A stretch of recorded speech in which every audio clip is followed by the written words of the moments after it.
তো গাইস আজকে আমি রান্না করবো পাতাকপি, মানে পাতাকপি ভাজিটা আজকে আমি রান্না করব।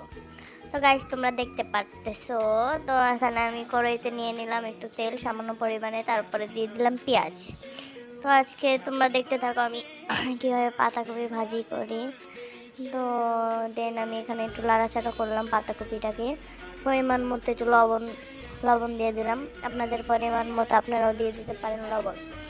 তারপরে এখানে দিয়ে দিলাম ধনিয়ার গুঁড়া সামান্য পরিমাণ, যেহেতু ভাজি ওরকম কালার করা যাবে না, তার জন্য আমি এখানে সব কিছু অল্প অল্প করে দিচ্ছি। তারপরে আমি দিয়ে দিলাম হলুদের গুঁড়োটা।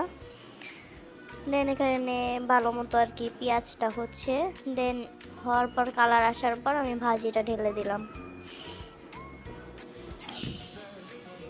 দেখতে পাচ্ছ এখানে আমার পাতাকপিটা আর কি ঢেলে দিলাম। তো এখানে আমি নাড়াচাড়া করতে পারতেছি না গাইস, এত উঁচা হয়ে গেছে। তারপরে আমি কি করলাম, তারপরে একটু ভাপ দিয়া একটু কমলো, তারপরে একটু ভালো করে আর কি নাড়াচাড়া করলাম। মা দিয়ে নাড়াচাড়া করতে যায় আমার আশেপাশে যা আছে সব পেরে দিতেছে গা, তাহলে কি করবো আমি।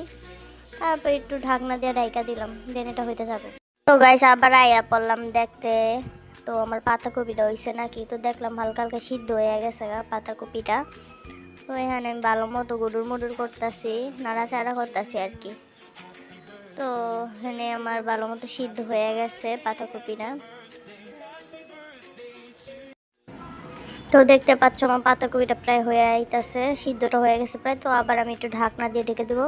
তো গাইস এনে দেখতে পাচ্ছ আমি একটু গর্ত করে নিলাম, গর্ত করার পর আমি এনে দিয়ে দেবো আন্ডা। তো এনে আমি আন্ডাটা দিয়ে দিলাম, আন্ডাটা দেওয়ার পর একটু গুঁড়ুর মুড়ুর মিক্সিং করতে হইব জাস্ট। তো তোমার ভালো মতো মিক্সিং করবা, হ্যাঁ। তো এটারে আমি আবার পাতাকপির লগে মিক্সিং করে লাইছি ভালো কইরা, হ্যাঁ। তোমরাও চাইলে পাতাকপিটা একটা ডিম দিবা, ভালো লাগবে দেখতে, কালারটাও আসবো, ভালো লাগবে ডিমটা দিলে আর মজাও লাগবে।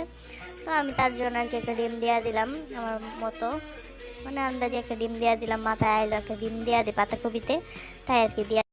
দেন গাইস দেখতে পাচ্ছ আমার পাতাকপির ফাইনাল রেজাল্টটা। তো গাছ ওখানে কিন্তু কালারটা অনেক ভালো হয়েছে বুঝছো। তো তোমরা ভালো থাকো।